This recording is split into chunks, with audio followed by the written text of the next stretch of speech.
All right, everybody, we're back, and we are now on Pinewood Derby from Pine to Perfection, and we are on the advanced class.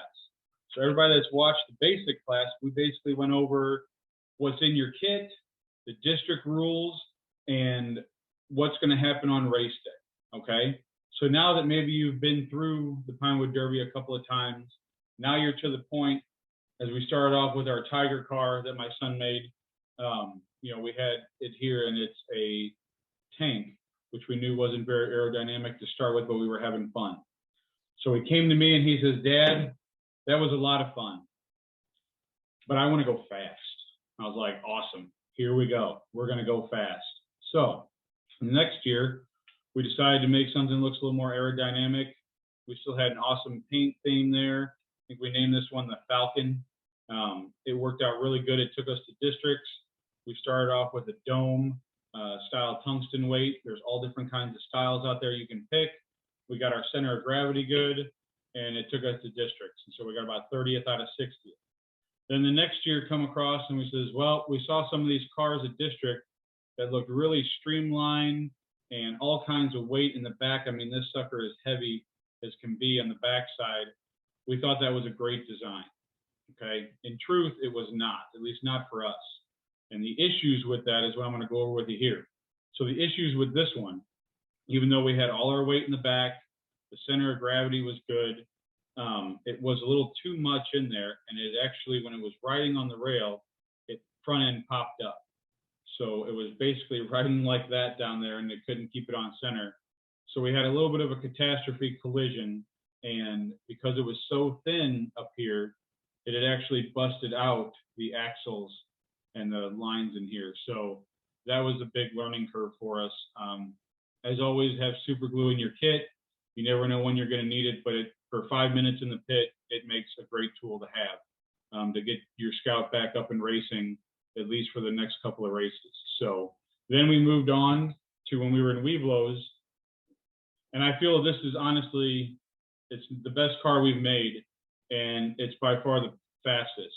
We've hit numerous track records with it at districts, new track speeds, and by far it's probably the best car we made. And the other people that are professionals in it have looked at it and tested it and says it's one of the best out there, at least in our district. And we're going to go over how we designed and built this one right here, and give you guys some tips and tricks that we used in our big toolbox of stuff that we have. Again, like I said, we went over all the basics in the first class about getting everything from your official kit and trying to make something as fast and as awesome as this guy right here. So our design was just basically a wedge design. We did have a little bit of a kick right here, and the only reason we had that to get slimmed down is because of the weights that we used in here. So then we went ahead and hydro dipped it, which was a really cool process. It was fun. Basically, you just get a pail of water and you buy the skin and you just dip it in there, and it creates that really cool texture. You can get it in all kinds of different designs. So the first thing we started off with was that we cut our car, okay? And we got to that design and we liked it. We actually kicked up the front a little bit. I don't know if that was good or bad, but it worked. In the back, you don't really see it here, but there's 3 holes, okay? And they're drilled all the way in here, approximately about 1.5 inches. And we found a new design, and I do everything on YouTube. I was looking around, we were watching all kinds of videos, and I don't know whether it's new or old, but it was new for us. And they came out with a new weight. I don't have one to show you, but I want to pull out my phone, and you guys can go find these. I don't know if the Scout Shop sells them or not, but they are called a tungsten cog weight.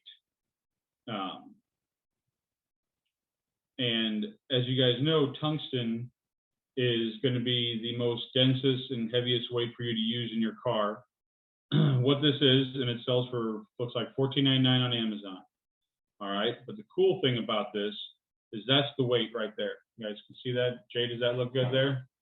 Guys, I got Jay back here from the Osage District. He's helping us with the web portion of all this. I thank him very much. This is also part of my wood badge ticket. So with that weight that you guys see right there, there's a couple of cool features.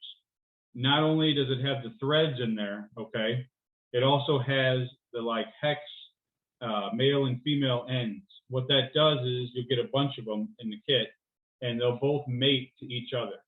So what we did was we drilled a hole in the back of the car. All right, thanks, Jake. So what we did was we drilled a hole in the back of the car, and what that weight allows you to do is use an Allen wrench through this hole right here, and this next one will mate into the next one, depending on how many weights you need to put in there. And when you stick your Allen wrench in there and you screw it like a screw, okay, that's moving that weight. It's moving that weight from here to here, and that's getting your center of gravity perfect. And when I talk about center of gravity, what a lot of people have come up with before I ever even did Pinewood Derby is how do you get your center of gravity, okay? Where should it be? And basically you go to your rear axle and you measure approximately 1 inch in from your rear axle. So what we're gonna do here is we're gonna move some plaques so you guys can kind of see what I'm doing here on the table. All right, we'll take away the district rules because we went over them in the beginner class. And it's not nothing fancy. You can buy center of gravity design tools or whatever. And so what you're gonna do is you're just gonna get a ruler and you get another ruler and you're gonna go down on one of the inch marks. You're gonna take your car. Now granted, you do this, basically we had this all assembled. We had the wheels on, we had everything. We might not have had it painted, I'm not sure. And you're going to use this as your pivot point like that, okay? As you see, there's a bunch of, it's back heavy right now. So as you move it forward, it's gonna get easier and then it's gonna bottom out to where it just lays on there flush and level. Keep on inching it forward, and then now it's gonna be top heavy. So right about there, so you wanna put your ruler, this one right here, on an inch mark, and then your back of your axles should be no more than an inch behind it. And right now we're at about, 3/4 of an inch or a little right in between there. So that right there is your center of gravity, and that's where you want it at, okay? What that's gonna do is when that car goes down that ramp, it's gonna have the center of gravity pushing as much force to get it the distance, and that's the main thing. You might come down the first part of your ramp being the first car, but by the time you get to the end of it, that's where everything that we're gonna talk about today is gonna give you that extra second and gonna give you that extra millimeter or whatever to win, okay? So with the center of gravity back in there, it's gonna have enough propulsion to push it down the track, okay? So that's where you want your center of gravity to be, about right at an inch or so or less behind the rear axles, from the center of the rear axles right here at the nail. And then just by looking down and eyeballing it, that's where I can see we're at. So if you were way out here of your center of gravity, then you would just get your Allen key on these particular ones and you'd move your weight in or out and then adjust it. Once you like where it's at, you glue them off, okay? And then that's basically the center of gravity of this one here. So I got some things here on our class I want to make sure we go over, okay? Just remember in your design of your Derby dynamics or whatever is you basically have 2 tracks that you're going to be racing on, okay? One's either going to be wooden or one's going to be aluminum. More than likely at a district level, it's going to be an aluminum track just for ease of movability, storage, and different things like that. They do run a little bit different. Wood's a little more forgiving, aluminum is more rigid, okay? So with that is you're going to have your length and your drop, okay? Which is going to be your numbers and percentages of how your curvature is going to come down into the track there, okay? They all should be basically designed the same. Then we're going to talk about the weights and the placement like we just did with the cog weight and different types of weight. Again, you have your lead, tungsten or whatever, but when you get up to more advanced, the best thing to do is to basically keep your tungsten, because tungsten is going to be the smallest but the most weight. So you can actually shave a lot of your car off but use the smaller weight. So like I said in the beginner class, this is your zinc here or whatever, and so the weight of this zinc is approximately the same weight of this small cube of tungsten, all right? So you can kind of see here that there's no way we could have put all this weight in this car and still kept it aerodynamic in the center of gravity where we wanted it without using a tungsten weight. Also, when they talk about weights, we all know it's 5 ounces, okay? Remember that your scales that you have, it's all about the official scale. So that basically, if you have a scale at home, see if you can borrow the official scale, or maybe your pack will have the scale there at different meetings so that you can go and weigh your car in there to make sure that you're right. So by weighing our car here, all the other cars here were about 4.9, 4.8, and we thought we were really good in doing that. So weighing our car, we come in at, I don't think it was calibrated, but it was measured out at 5.001. It's really close. And the reason why we got that close was even though after we put all the time and work into it, we still had to bust out the Dremel and Dremel all this wood and everything out of here to get that weight down just a little bit. Remember, wood is going to be, your pine is going to be the least that you're going to have to take out for the maximum of your weight. In other words, you're going to have to take out a lot more wood to replace your weight than you are your tungsten or whatever. So just keep that in mind. So it's practically a hairline right there in between my fingers. So what we're going to do is we're going to go and move over here to the tool bench and kind of see some of the professional tools that we use that you guys can either get at Scout Shop or derbyworks.com. Remember, everything has to be BSA approved actually on the car. Same thing with the wheels that you use here. But I'll show you a couple tips that we use to basically shave off that little extra thing. So we've gone over weight placement, and we'll talk about cruise control and three-wheel riding here when we get back from the table. All right, so this is basically all the tools that I've used to make this car go as fast as it can. And a lot of them, you know, the Scout can definitely help. So first thing you're going to do is you're going to go, you're going to get your axles, okay? And as you might have heard, it's all about polishing them and deburring. So let me go ahead and get a fresh axle straight out of the kit. All right, so we got one here straight out of the kit. Now I'm going to leave it here and Jay's going to try and do that. You'll see there's two burrs right here on the inside. There's also, it looks really smooth, it feels really smooth, but it's not, okay? When you actually get a polished axle, it's going to look more like this. All right, it has more of a mirror image in it. It also has no burrs at all whatsoever right here where it's going to touch that wheel. That's going to shave a lot of time down for you, okay? So the way we get that to look like that is you can do it a couple different ways. You can either get a drill, take a drill, place the axle in the chuck, and then you're going to start off with different grits of sandpaper. You're going to start off with 80, 120, 220, and you're going to actually make your way all the way down to what they call either emery cloth, which is basically straight paper for a polishing, and then you're going to get down to even like 5,000 grit paper. So you don't have to go out and buy all this kind of stuff. If you go again on the Scout Shop or different places, they'll give you maybe a sandpaper packet. So it'll have all the different grits, maybe just one sheet each. That's all you'll ever need. You just cut thin strips off it like this right here, a bunch of thin strips. And what you're going to do is you're going to put the in there, and then you're just going to run that back and forth on there. You're also, the best thing to do is take a small file. You can get these at Harbor Freight.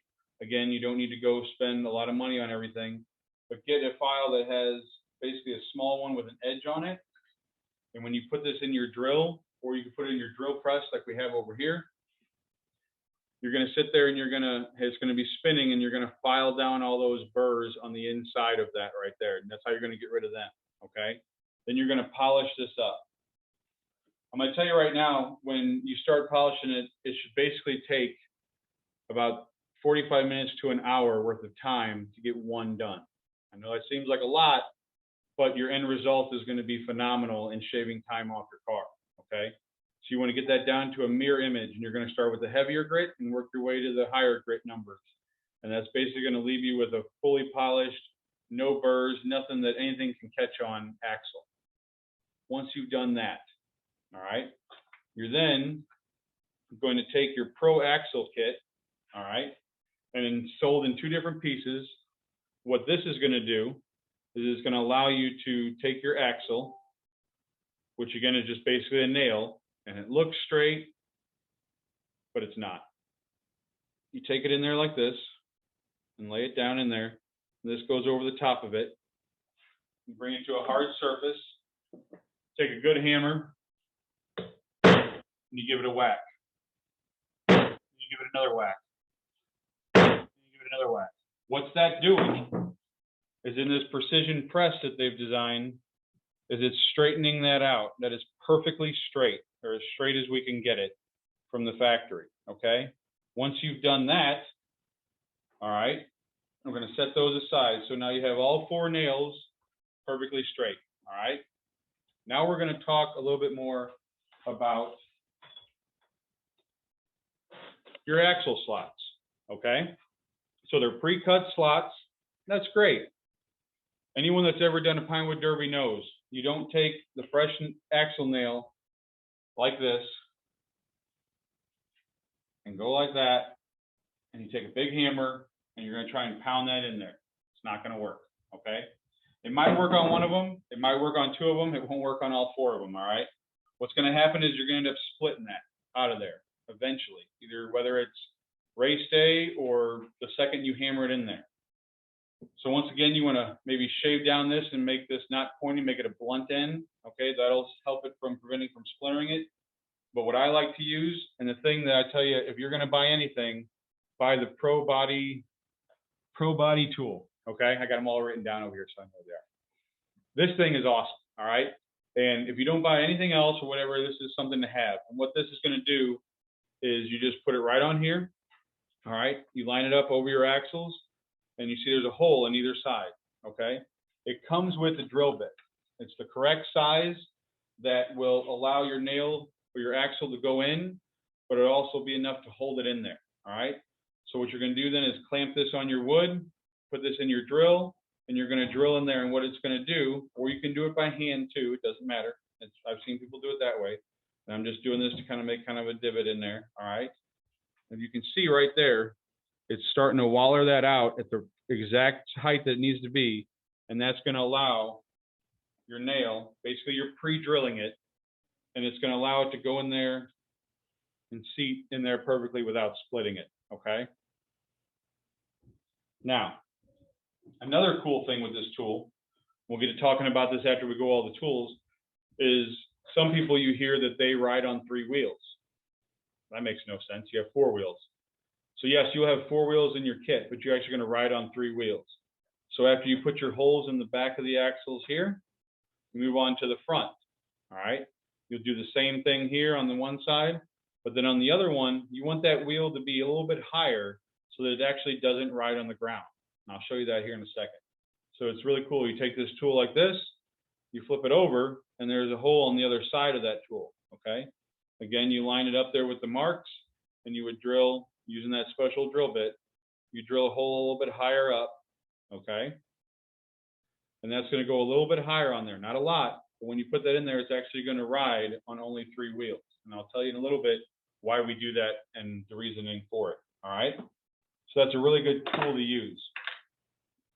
Now getting back to our axles, okay? So once you've got them all straight and you got all your holes drilled like that, all right? The worst thing you could do on your car, I have a test car right over here, is that when it's going down the track, Jay, if you want to come over here, we'll go to the track. When your car is going down the track just like that, okay? I don't know if you guys can see that, but that car is wiggling, all right? It's going back and forth and wiggling, all right? That's going to kill your time. And the reason for it is those axles are in there straight, so it doesn't know where to go. They're in there perfectly straight, and it's just wiggling all the way down that track, all right? And every time it wiggles, you're losing time, okay? So we're going to go ahead and get an advanced car out here that I'll show you.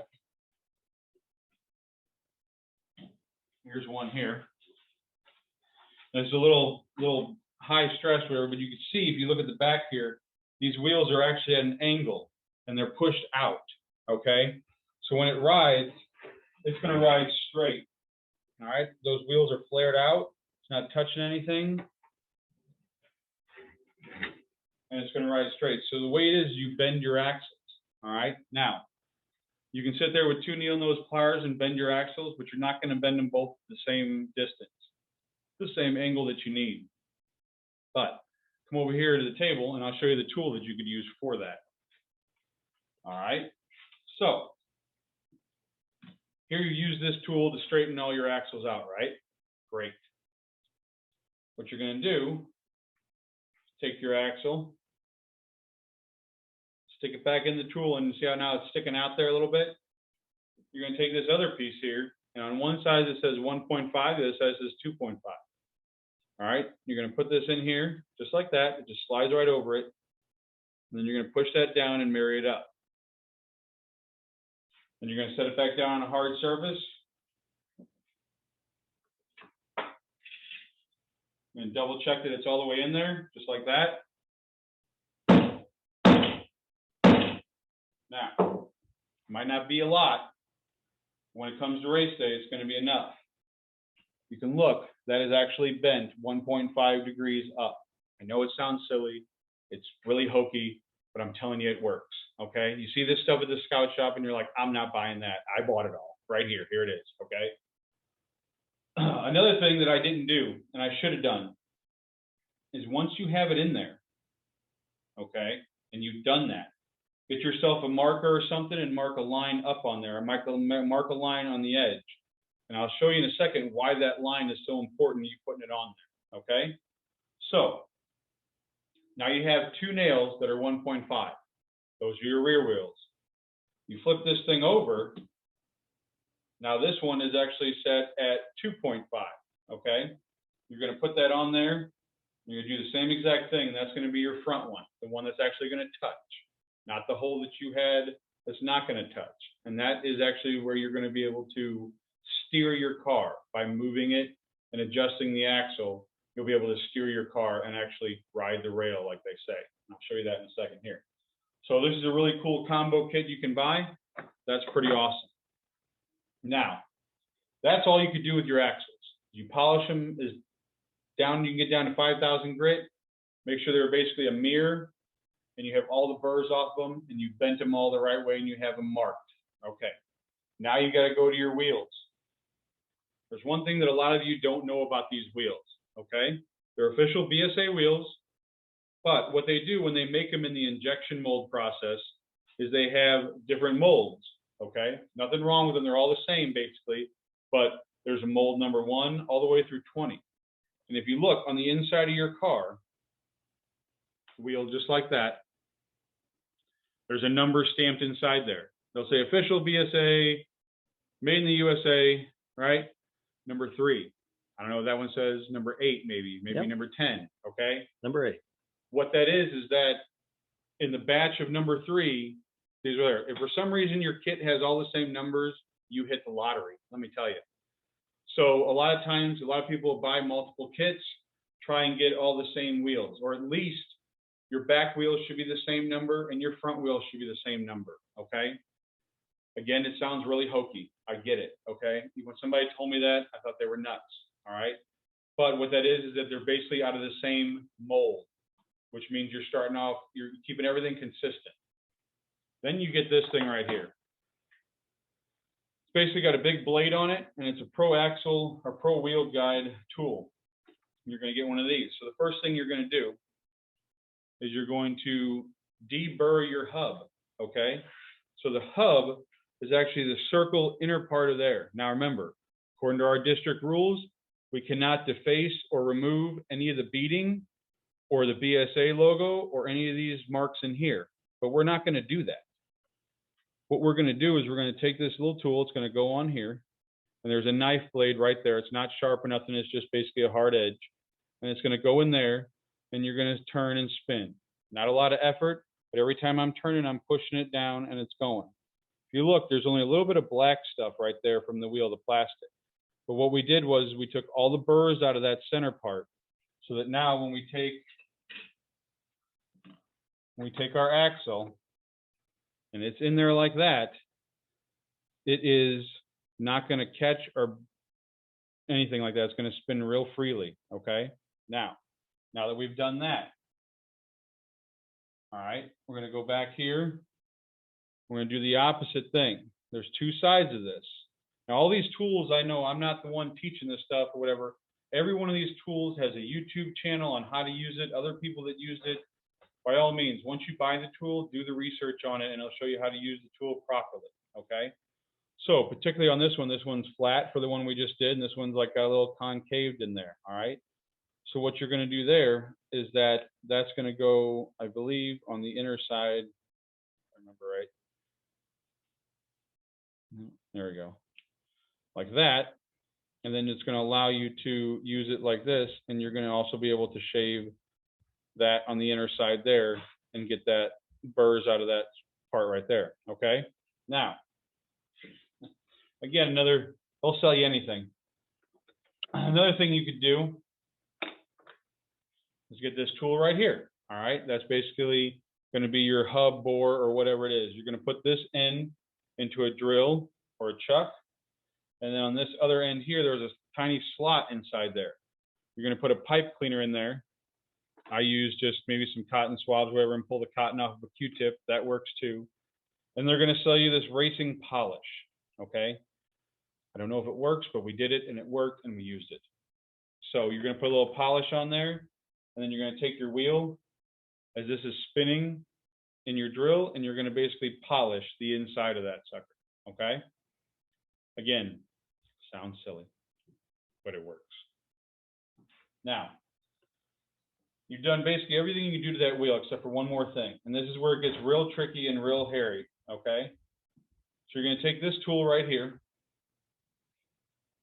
and you're going to put that right back in it, and you're going to put your wheel on there, just like that. You're going to back this off, okay? Now, you're going to come with your Allen key that's provided. And what you want to do is you want to just basically kind of center up that wheel with that blade. Higher or lower, it doesn't really matter, okay? And then you're going to lock down. Oh no, there goes my wheel. Things happen. This is live, everybody. You're going to lock that down. We'll grab another wheel. You're going to put it on there. Now, right here, you see that wheel spins freely, okay? You're going to slowly adjust this until the blade hits that. You don't want to go in there and make a dent. That's the worst thing you can do. So now I can't move it. I'm going to back it off just a little bit. All right. Now, I know the camera probably can't pick it up, but just me looking at the blade in between the distance of the wheel, I can see that it gets bigger and it gets smaller, and it gets bigger and it gets smaller. And I'm going to just ever so slightly turn that and keep on shaving. Okay. Ever so slightly. Now it's stopped. I'm going to back it off a little bit. All right. And basically what we're doing is we're shaving. I don't know if you guys see some shaving starting to come off of there. Maybe a little bit. Oh yeah. Yep. All right. What that's doing is this is perfectly a 90-degree angle parallel to that, and it's making that 100% in line with the axle. That's what you want. Now, again, you do it too much, you're going to put a big gouge in the wheel, and it's pretty much junk after that, okay? But we did not take any of the beading off of this wheel. It is still a legal wheel. We may only shaved, that's all we took off of that, what's on my finger. It looks like nothing. I agree with you. But every little bit counts. So if you are at districts and you are racing against 4 scouts that took first place, this right here is going to make the difference, okay? Along with a couple of the tips that we're going to do. And then you're just basically going to polish that out, and that wheel is good to go. All right? So that's the wheels. Now, since we're on wheels, let's talk about graphite. There's all kinds of graphite out there. They'll sell it to you. You'll buy it. It comes in all this stuff. There's all the graphite. That's great. Personally, this is what I found to be the best graphite. That's my opinion. It's Ultra Graphite P40 73. Okay? Comes in a really cool applicator bottle. It's great. Now, one of the tips I found, or I don't know, maybe it's my tip, is that's great for in your wheel, packing as much graphite in there as you can before you put your axle in there. Little tip. All right, what you're going to do is you're going to take, once you're, I got a car right here. Once it's on the body and you're right here to race day and you want to just sit there and put as much graphite on there as you can. It's very hard, even though this has kind of a needle tip point on it, is that you want to get down in there and you want to squirt as much graphite inside there as you can. All right, when you start squirting, it goes everywhere and it's falling out of there, whatever. But if you look, that's another thing to make sure your axles are good. I know I'm jumping around the gun here, but that thing should be able to spin once you get it up to speed, that thing should spin freely like that for a long time.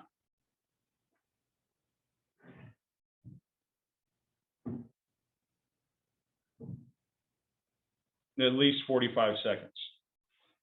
And the way we can test that real quick is we will take a non-finished wheel and a non-finished axle.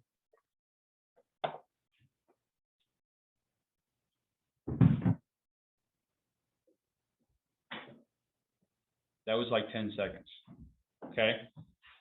So to see if you need to sand it some more or whatever, and you take a finished wheel or a finished axle. And, no, this one has a burr on it, that one has a burr on it. Jay, what'd you do with my one that's already done? Okay, Jay found it in his pocket. So this one is a one we've already sanded or whatever, I know because of my marks on there, okay? We'll see how this one does. Again, this is live. We're going to see if this works. It does not. Maybe that's why it's in the kit. But it'll spin real freely for a long time. That's how you know all your polishing and all your burrs and every little thing you did a great job, because what's going to happen on this car like this one here is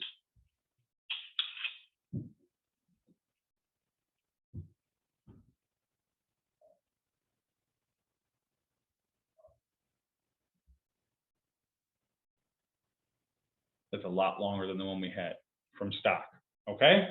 So another little trick is get you some alcohol, okay? What you're gonna do, you don't need a lot.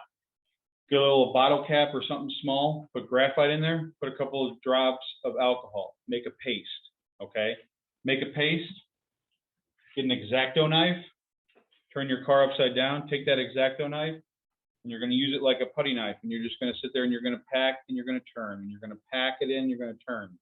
When that alcohol dries, you basically have a big clump of graphite in there that's going to last a lot longer for your race, okay? Because everybody knows, once you take your car to pit, that's all you do. You can't put more graphite on it every race. Whatever you put on it has to last. And it seems that if you pack it with alcohol in there and then it disperses, it basically makes like a big clump of extra graphite in there, and it might give it that extra advantage on that last run that or heat that it does, okay? So what we're gonna do is we're gonna go back. We've kind of gone through all the tools here. One of the good tools to use is a Dremel tool.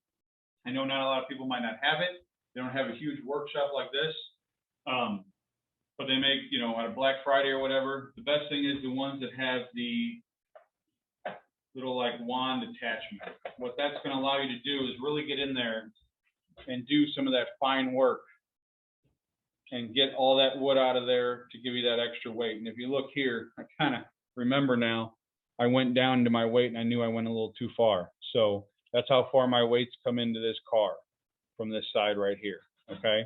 But it shaved all this down in there and it didn't break anything or anything like that. So a Dremel is a really good tool to have.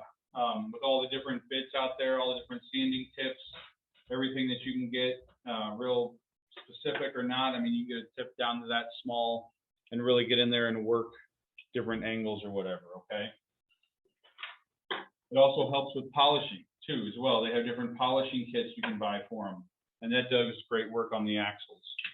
Again, you know, super glue is your friend. Definitely have some of that in there. When you go to put these nails in, one thing I didn't talk about, we're going to get to that here, is now we're going to talk about why do we put in the two that bend back? Why is one not on there? We're going to rail ride.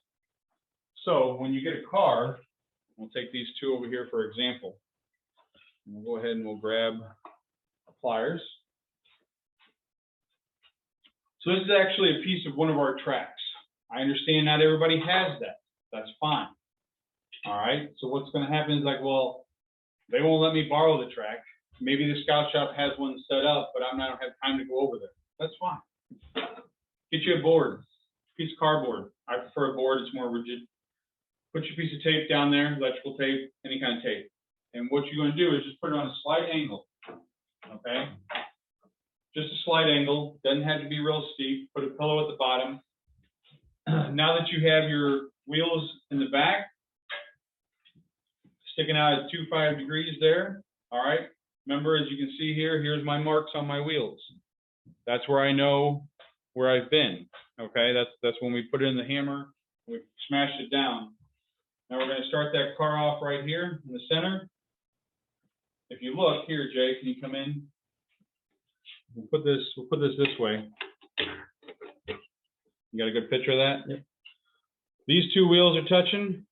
This wheel is touching. That wheel. It is not touching that track. It is still legal. It doesn't say that your four wheels have to touch the track. It says you have to have all four wheels on them. We're riding on three wheels. All this is just for looks. Okay? So what that means is we have no drag on this one. Everything's fine. I would still polish that axle and everything because it is possible that it might make contact somewhere down the road. So you still want to make sure you have it just like all the other three. This is the one that we bent at 2.5. This is basically how we're going to drive this car. Okay? So when we turn it around and it goes down,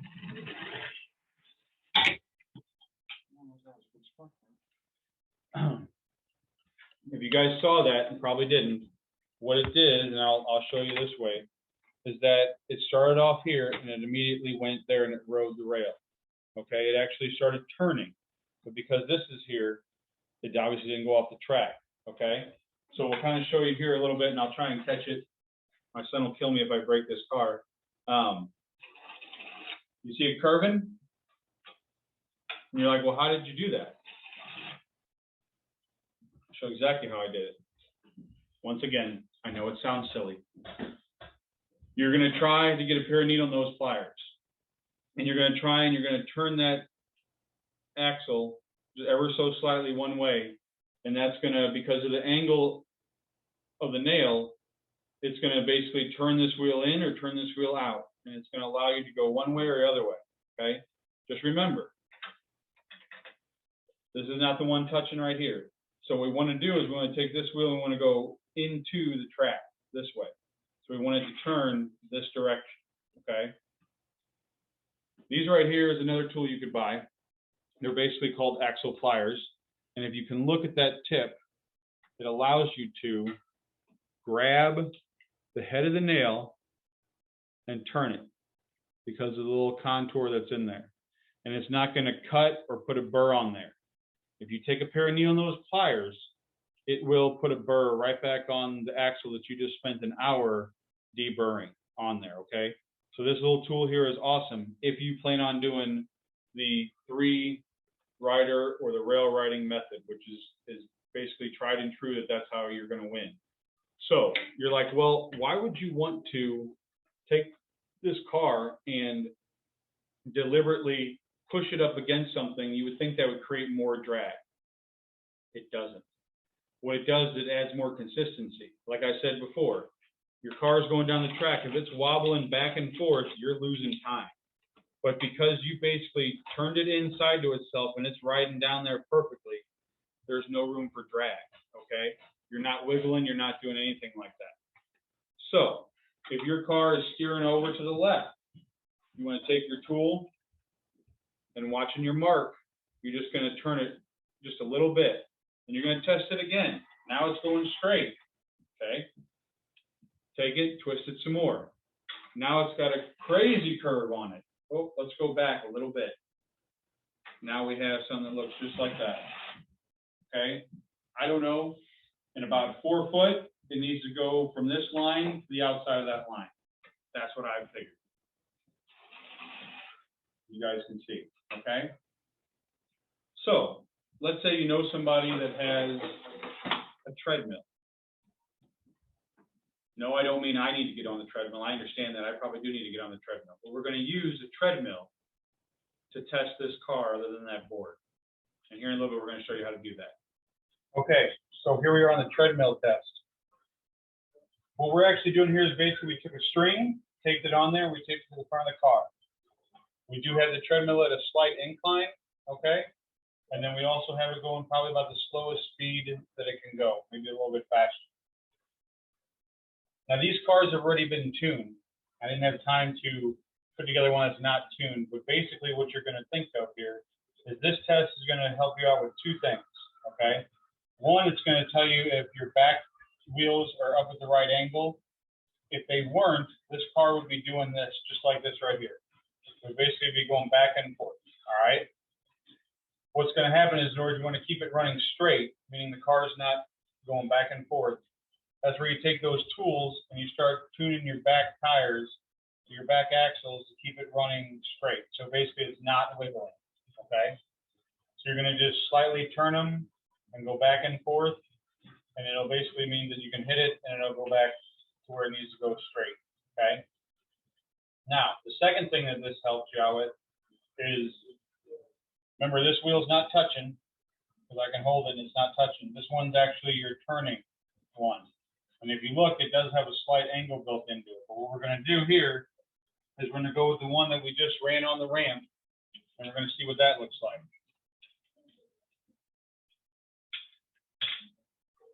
Again, these cars have been through everything and used, and I'm sure they were used in some kind of Lego Derby after the fact. So I don't know if they were exactly how they were when they came off the track from being built. So this one, when I get on there gentle, you can see we're already starting to curve to the right, which is exactly what we did on the board over there. But once it gets past this point, it's running straight. So if you pick it up, go back to a straight line, you guys are automatically starting to curve there. Okay. If you don't have that board or you don't see your curve, you could also start adjusting this screw, and it'll either curve it this way or that way. Remember, when you're doing 3 wheels and that one's off, and you also want to do a rail rider, okay, imagine your string is your rail. You want to curve that into the side, the inner part of the rail. So you're going to constantly be working on this screw, and it just should gradually go over there, just like that, okay? It shouldn't come over there real fast, because then I'd be afraid that you would jump the rail and hit another car. But again, the back's not wobbling back and forth once it levels out over here. If the back wheels were messed up, they'd be doing this. And that's where you go in there and you start turning it. Like I said, you put a notch just with a little piece of pen or Sharpie marker on the back of there, and you'll see here where your knots are. All that is basically reference to which way you're going to turn it, and then visually look at it, okay? And that's how you can use a treadmill to kind of take out the wobble in the back wheels and to make sure you're riding on the right direction for your rail rider there. So that was our advanced class. A lot of stuff to soak in. Again, a lot of things that you see at the scout shop or different places, and you're like, I don't need to buy that. You're right. You don't need to buy that. It's all about having fun and making sure your scout participates, and a little bit of competitiveness never hurt. But if you do want to sit there and you want to get bigger trophies, and you want to win, and you want your scout to succeed, that stuff does help. Okay. Remember, we went from pine to perfection today. And again, the proof is in the pudding here. We've won district championships. We've also won 3rd place Tigers. So one little story I'd like to share with you guys. This is the district Weeblo's, oh no, I'm sorry. This is the district one right here. Okay. So it's not all about how big the trophies are or anything like that or whatever it is. It's one of the smaller ones or whatever, but it's got a little interesting story behind it. You know, we went to districts not knowing how we were going to do. We knew we were pretty good. And every time it dinged on that screen that it says, you know, my son's name, that it was 1st place, and or that it dinged up there and it says, you know, high score, new track record. We were just having all kinds of fun. And they went to go pass out the trophies, and, you know, they were all this size and everything. That's nothing wrong with that. And, you know, we were in the car ride home, and it was like, well, this wasn't as big as last year's trophy. I'm like, well, I understand it wasn't as big as last year's trophy. It doesn't matter. You were there, you won districts, and you had a great time doing it, and we got to post on the board. And, you know, so those little lessons that you teach your scout or whatever it is about, you know, yours might not be painted as great as somebody else's, or, you know, they have all this cool stuff on it, and they got this silver dome or whatever. I've seen cars race that basically had duct tape on there and had 4 or 5 pennies and a couple of quarters glued onto it, and they smoked other cars. Again, it's not about what they look like, how big the trophies are, where everything is. It's all about being together, being with your scout, them understanding that they built something and that they got to race it or whatever, and everybody had a good time about it. So thanks again. I thank Jay for helping me out with all the web stuff. He was a big help. If you guys have any questions, you know how to get a hold of me. Thank you.